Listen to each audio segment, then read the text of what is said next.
And away we go. It is the Nightcap, brought to you by Galactic Fried Chicken, right here on BearcatJournal.com, www.galacticfriedchicken.com. They will deliver right to your front door, pretty much anywhere inside the 275 loop, or head down to Dayton, Kentucky, Wednesday through Sunday, lunch and dinner. Tell them to pump it up. Save yourself 15% off of the Galactic goodness. It is out of this world. All right, Aaron. It's the sense I get, especially with some of the info that came out today, this is going to be a future of the NCAA podcast for at least the next month or so, in many ways. I agree. There is a lot coming down the pipe.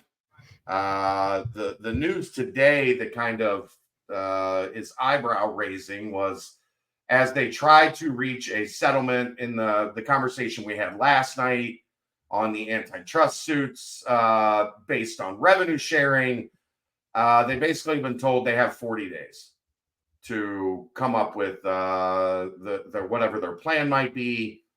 Some of the numbers we talked about last night, $17 to $22 million per year per university for the Power Five. That is what I think will probably be the number for the SEC and the Big Ten. The ACC and the Big 12 will have to decide, are they going to use that much of their funds, the same number that the Big Ten and the SEC are using, and then operate on less money? Are they going to potentially go to a little bit of a lower model, which, if I had to guess, Aaron, you know what that would mean? It would mean less money for Olympic sports and about the same number for men's basketball and football.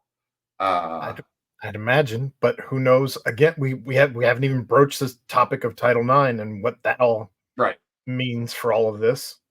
The number being kicked around is 22% of revenue, and it actually was all revenue. I was surprised. It was merch, tickets, TV contracts. So it wasn't just the TV money, which is a little surprising to me. I didn't think that they would they'd let anybody get in their pockets on some of that other stuff, and they would just revenue share the TV money. But I guess that opens them up probably to more lawsuits that they're not including all the revenue in their revenue sharing, and then it goes back to court, and then they extort more money from you in their eyes, because that's how the schools see it. But you've got a couple other things that you came across today that is, I do, in this general ballpark. I don't want to do another whole show on basically the same subject matter as last night, so we want to keep it moving a little bit, even though we are going to be forced to have a lot of these conversations over the next month and a half or so,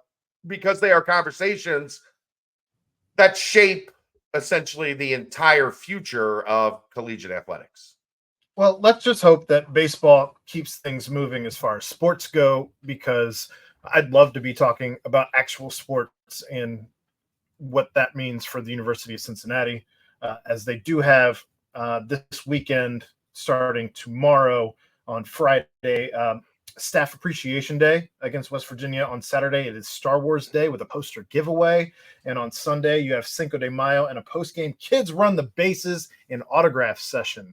So things to do for the whole family this weekend for the West Virginia matchups. Friday, the game starts at 2, Saturday at 3, and Sunday at 1. So plenty to do around the baseball stadium. That all said, I went down a Heather Dinich rabbit hole today with two of her articles. The first one, and she's writing for ESPN, but the first one is titled "Some Bowl Leaders Hope for CBA to Help Lower the Number of Opt-outs." What's one of the things that we talk about every year when it gets time for bowl season is who's playing, who's opting out, to make sure that their draft stock is not affected, who is sitting out just because the game is a meaningless game and they don't want to risk any injury, or they're just not feeling it, or maybe the team didn't get to where they necessarily wanted to get to, so they're prepping for portal or whatever the case may be. But as everyone is holding their end of the year summit or summit to plan for the next year, the bowl committees are also having their summits. And Nick Carparelli of the executive director of bowl season is trying to look ahead, and he is hopeful that there are CBAs, whether through NIL or whether through whatever is ironed out with all of this antitrust stuff, and whether the kids become employees or if there is some type of union agreement or collective bargaining. He's just hoping that bowl season is able to collectively bargain, because he compared it to, if you're going to a concert, he specifically used Rolling Stones, you want Mick Jagger to be at the concert. You don't want it to just be the Rolling Stones and whoever else singing. So as fans are obviously concerned about the front of the jersey, probably more so than the back of the jersey, we're also wanting to see the stars in these games. When you're going to watch your team play a bowl game, you want to see the stars. And the bowl team, the bowl committees, the bowl selection committees are also wanting to see the stars. That's why they invite the teams, right? Sure, and your fans are less likely to show up if they hear you've got 5 starters, including your star quarterback, that aren't going to play. Look, man, those trips aren't cheap. Like, they are not, an overnight, like, spend $200 and be back home. They're, especially with inflation and the way things are now, you're looking at a couple $100 in tickets, a couple $100 in hotel rooms, a couple $100 in travel, and next thing you know, you're up over $1,000, if you $1,500. Just, even if you do like the minimum of go like a day before and then leave the day after, that stuff's expensive. So I understand it. I also think, Aaron, I don't, even with collective bargaining, even with insurances that players are going to stay, all of a sudden you don't have a guy with the week of the game, all of a sudden his back starts acting up. Well, or he's got a tight hamstring. What Carparelli was specifically saying is he hopes that they just don't make the money that they were going to make for their NIL if they don't play. Like, he's hoping that it's bargained that you have to play in the game to get paid. You'll never be able to do that for injuries. Never, ever be able to do that for injuries. That'll just be taken to court.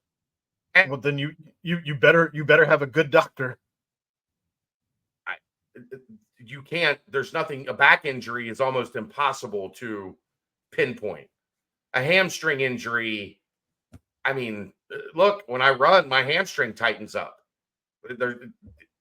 I'm just telling you. Like, look, I know. There's of course going to be workarounds. The number he did mention was they said they don't keep track. I don't believe him, but he says they don't keep track of opt-outs. But then also went on to say that they average about. But here's the number. But they average about 8 opt-outs per game per team, and that's quite a few. I believe it was per team. I'll go back and double check. But that's quite a few. That seems high. That seems really high. Filibuster for me for a minute. Yeah, I mean, 8 players per team. 8 players per team who choose not to play in their bowl game because of transfer portal, NFL draft, or other reason. Portal makes sense because guys want to, like, the portal opens as soon as they announce, essentially the day after they announce the college football playoff. The portal opens, and guys that are at the bottom of the roster. Here's the problem. Of those 8 guys that opt out, there's probably 6 of them that weren't even going to play in the game. There's certainly some that matter more than others. Yes. I think it's a valiant effort. Like, I understand that for the bowl people, this is the utmost priority. Yeah, you're playing with one arm behind your back as you're trying to invite these teams, not knowing who's gonna opt out, who's gonna play, and of course you want to try and figure out how to properly incentivize the guys who are playing and try and figure out where that balance is to get as many of the stars in these games. Here's the other thing that he didn't say, though, I'm certain. The Bulls aren't on the hook for the tickets. The teams that make the bowl games are charged for the tickets. And then the money they make is only if they sell enough tickets to make a profit. And if not, the bowl game charges the school for those tickets. So Yeah, the bowl game is not, None of that was What? in there. None of that was in there. The bowl game is not on the hook. The stadium, as far as the bowl game is concerned, the stadium is full the minute that the teams are announced. So, there's,